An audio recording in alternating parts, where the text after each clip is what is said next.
Olá, seja bem-vindo ao terceiro bimestre e a gente vai no terceiro bimestre ver aí continuar a evolução, que a gente já viu aí no semestre passado, e também aqui na unidade 4, ecologia. Então nós temos aqui a evolução, métodos de estudo, que a gente vai assuntar nossa aula de hoje, depois a evolução humana, o campo de estudo da ecologia, cadeias e teias alimentares e também compreender como se organiza aí as populações, certo? Então, na aula de hoje, capítulo 11, a gente vai ver evolução, métodos de estudo. E começando, a gente já vem aqui com esse tema aqui que são os fósseis. Então, o que são fósseis? São restos de seres vivos de épocas passadas ou qualquer vestígio deixado por eles, como por exemplo, pegadas, túnel, cocô, certo?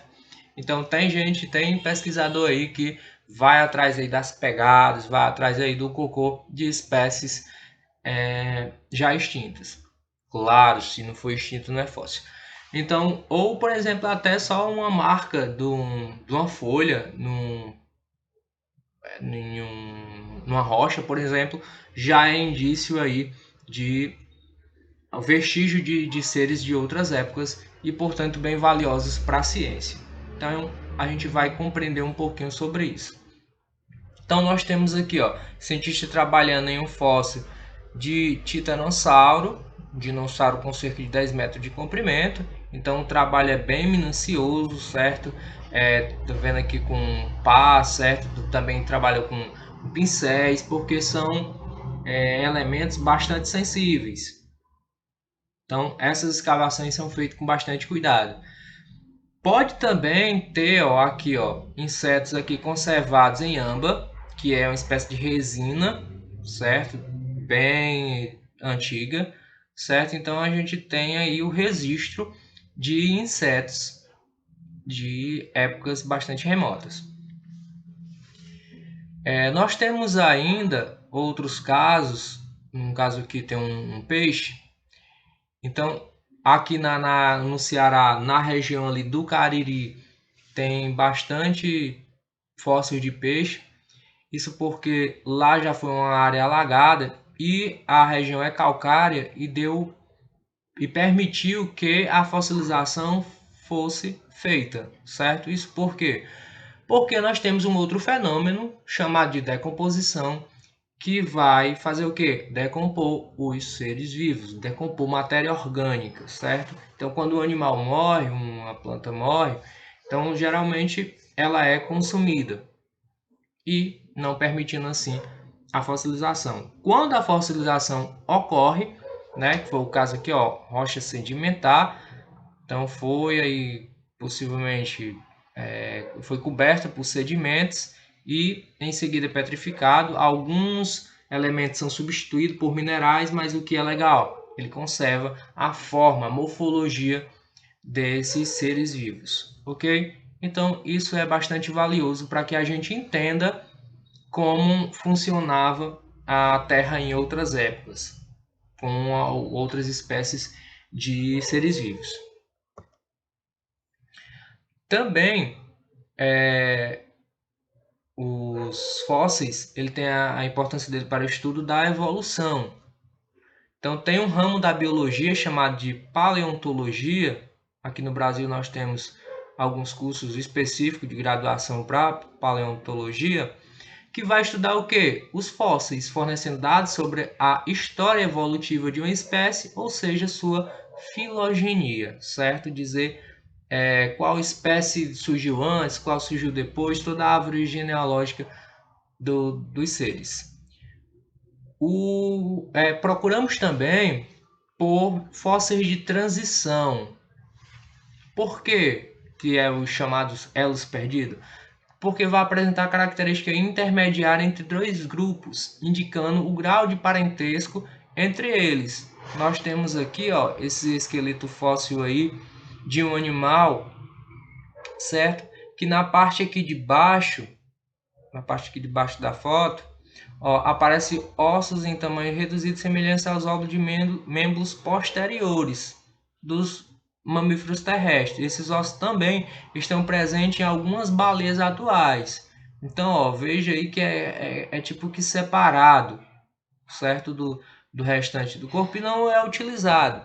Então, a baleia vai ter, por exemplo, só a nadadeira e não vai ter essas, em algumas baleias, função para para esses ossos, certo?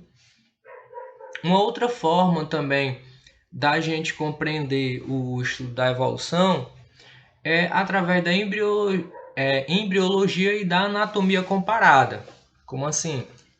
Toda a organização, todo o tempo de geração do embrião comparado de uma espécie para outra. E também a anatomia, né? A forma como é estruturado os corpos, são feita essa comparação e para ver a similaridade entre um e outro.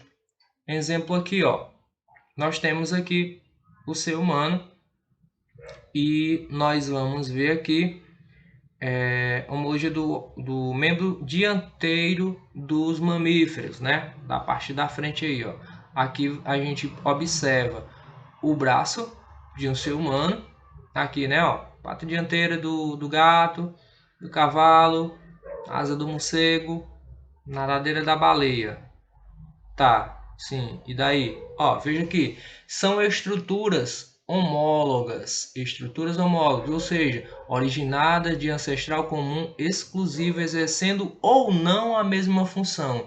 Então, embriologicamente, a mesma estrutura do embrião que dá origem à mão do braço do ser humano, dá origem à nadadeira da baleia, certo? Similaridade entre os ossos, aqui em destaque com as cores, ok?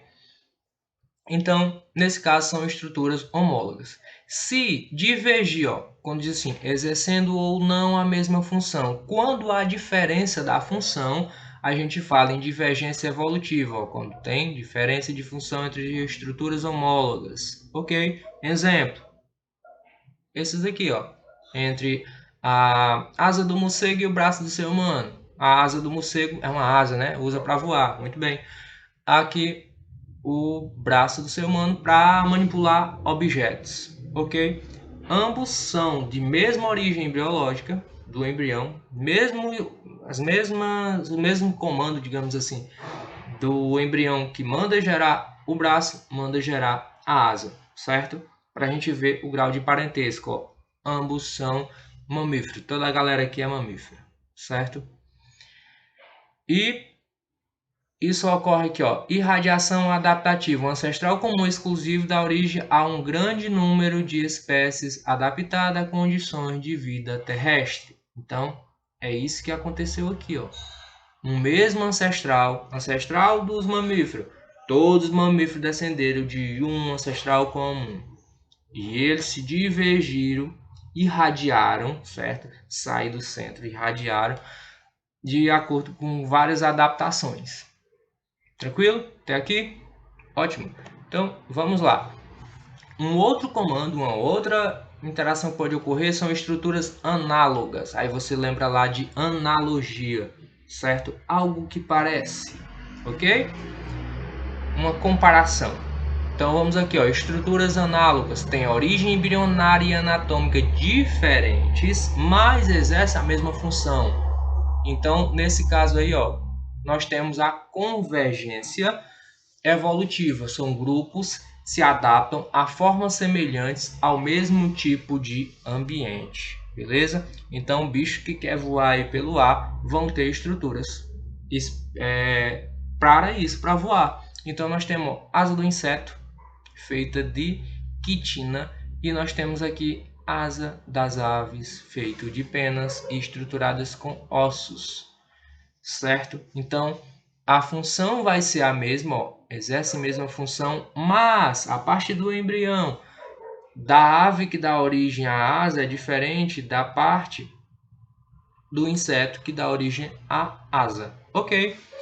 Temos também os chamados órgãos vestigiais. Vestigiais vem de vestígio, certo? De indício que ali tinha alguma coisa. E o que são isso? Órgãos vestigiais são órgãos atrofiados que não desempenham mais a sua função original. Exemplo, apêndice vermiforme nos humanos, certo? Então, a gente vai ter no finalzinho aí do intestino um apêndice, certo? Uma dilatação aí que não vai ter uma função. Em outros animais tem, certo? Por exemplo, cavalo, coelho, como eles comem comida. Não é isso não que eu quero dizer. Eles comem alimentos ricos em celulose, então lá vai ter algumas bactérias que vão ajudar nessa digestão, certo? Há alguns estudos que indicam que tem algumas bactérias que vai ajudar na produção de vitaminas nos humanos, certo? Ou ainda elas irão estar envolvido aí com a imunidade, com o processo imunológico, mas aí ainda falta algumas pesquisas para fechar essa questão. Tem também o COX, certo? O COX humano, que é aí o finalzinho da coluna vertebral, né? Se você já levou aquelas quedas assim sentadas assim que bate, que dá uma dor lá até a nuca, pronto, isso aí é o cóccix, você acaba de descobrir o cóccix, parabéns. E são junções de vértebras, certo? 4 ou 5 vértebras coladas aí. Também são órgãos vestiginais, osso de membros posteriores em baleias e também em serpente. Olha aqui, ó, a baleia aqui toda elegante aqui, olha a pelvis dela, olha o fêmur, no ser humano, maior osso, né, do corpo. Na baleia, ó, pra que fêmur se a bicha não corre, ela só nada. Então, ó, ficou o que? Atrofiado e não tem mais não desempenha mais nenhuma função. Nós temos também aqui, ó, a serpente aqui, ó, que linda, toda elegante, e ela tem aqui, ó, osso vestiginal de perna. Já viu a perna de uma cobra? Não, né? Então, tem alguns que têm esses ossos vestiginais. Por quê? Por que ela tem? Porque o ancestral dela tinha.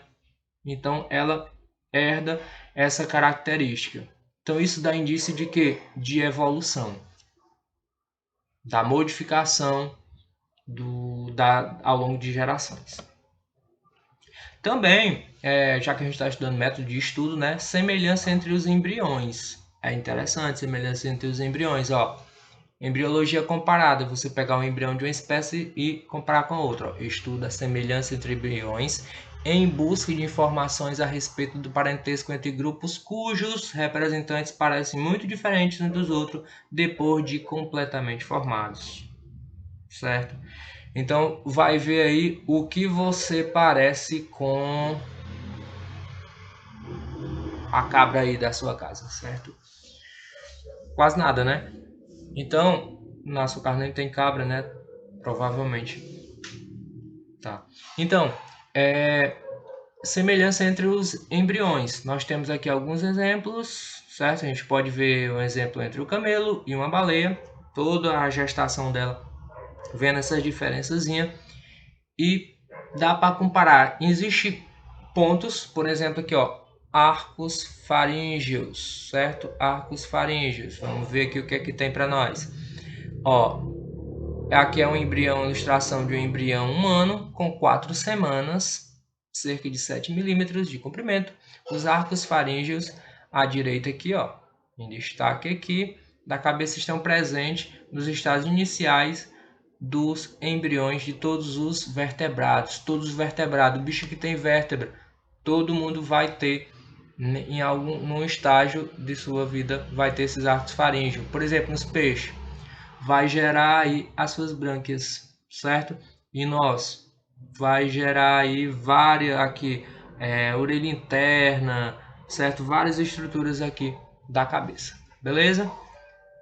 Tem um outro bem interessante que são estudos moleculares. Semelhança na sequência de aminoácido de uma proteína ou de nucleotídeo de DNA pode indicar o grau de parentesco entre duas espécies.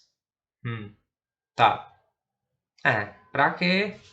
Pra quê? Veja agora, corrida por vacina, certo? Em que é que testa primeiro? Testa lá nos primatas. Por quê? Porque a galera aí, ó, são aparentados nossos, certo? Quem é mais próximo do ser humano? Chimpanzé. Então, o chimpanzé é mais próximo da gente. Então, a maioria das pesquisas são testadas primeiro em primatas, são testadas em chimpanzés, porque a sequência de DNA dele é bem parecida com o nosso. Só para ter ideia, hemoglobina, quem lembra?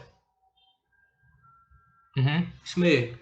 Hemoglobina é aquele pigmento lá, aquela proteína que leva lá o oxigênio, né, no sangue. Então, do chimpanzé, ó, igual a nossa, certo? Então, quanto maior o parentesco, mais a resposta, por exemplo, de uma vacina vai ser bem parecida antes de testar em humanos, ok? Então, essa sequência de aminoácidos ou dos nucleotídeos do DNA, quanto mais próximo, mais aparentado é. Isso faz com que a gente faça aqui, ó, árvore filogenética, indicando que o hipopótamo é parente evolutivo mais próximo da baleia. Ó, veja aqui, ó, camelo, porco, ruminantes. Aí tem aqui o hipopótamo. Hipopótamo é um bicho que gosta de água. E a baleia está onde? Lá dentro d'água. Certo? Então, e ele também tem poucos pelos. E baleia pelo nenhum, certo? Então, por exemplo, baleia e golfinhos foram mamíferos que eram de terra, os ancestrais dele eram de terra firme e voltaram para água, ok? Tranquilo isso? O que temos mais? Ok, então, qualquer pergunta, vocês façam lá, façam no grupo, mande no privado, mande lá via Google Sala de Aula, certo? Faça as atividades e até breve. Valeu!